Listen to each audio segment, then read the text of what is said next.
Okay, now let's talk a little bit about hip heisting. So as opposed to technical, I know there's a little bit of crossover with terminology where some people will just call this a hip heist. But what we're going to use for our definition here is if I've got a forward leg and I'm bringing my hip up like this, so rather than withdrawing into a technical stand-up. So I used a little bit of that example earlier on where, I kind of went like this and brought my hip up.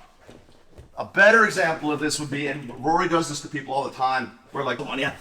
Someone will be here, and they're like, yeah, I got this, and you're just like, whoop, fuck. Embarrassing. It's super embarrassing.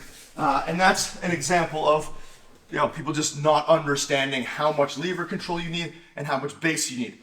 We will go over that in more detail in the video that deals with that scenario, but what's happening there is, if I can go into that leg drag, is if I'm on my hand, and Rory tries to do that, then I immediately get to complete the technique. If I'm on my elbow, Rory can elevate using his front leg as a post. Even if I'm holding onto that leg, I can have like a pant grip, I can have a grip on his knee, but he's now going to use me for base, and his superior hip mobility and height that he gains from being in his hand now allows him to shoot his weight to the far side and complete this. So again, that's just an example of it. I used the example earlier from the tripod sweep completion. So just be aware of that. That is a movement where you're kind of like, I used this in a tournament recently from the Kaio ankle lock, where I knocked the guy down and he transferred my Kaio ankle lock leg to the other side,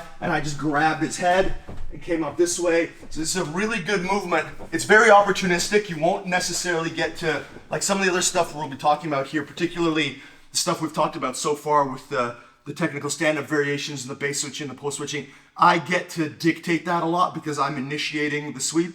This one is a little more reactive, where the person is kind of like giving you good, strong support and feeling like they're in a strong position, but you can see that momentarily you have superior base and they're not trying to stand up. And this is the one that would get you into trouble more so than the other one. So it's really important to understand that a technical stand-up is a tactical retreat. Yeah. And so like if you had this immovable object in front of you, by me posting this leg, and if you watch my hips, they will back up. So I could do this with a wall in front of me. Yeah. Any kind of forward momentum, that hip heist where I'm going to be, even like if it's a movement like this kind of technical stand-up where I rock forward like this, my hips move forward. And so if Rob had his arm extended into me right now, I can't do anything to try and drive forward. I can knock But while he's driving into me, I could still easily do this technical stand-up. And so that is always the one that we tell people to develop first, because it's tactically sound. You can do it from everywhere. But yes, you're unlikely to fuck that one up. The technical stand-up, worst case scenario, the other person just gets up too, and you haven't lost anything. With this, if you try it and it goes south, you're putting yourself in a heel hook. You're getting swept, swept into it, like directly into a guard pass. Like the reason the leg drag example is such a good example is we can end up there, and the person who's trying to do the leg drag can end up getting clowned on, but the person trying to do the hip heist could also end up getting clowned on. We will, in certain circumstances, be sweeping people directly into leg drags. The reason this is such a good example is when you start to do either the bolo type game or the X guard, where you transfer the leg to the other side and you put someone on their back, you're now outside of their legs, you're landing in a leg drag. And so when we talk about those specific things, this will be part of that.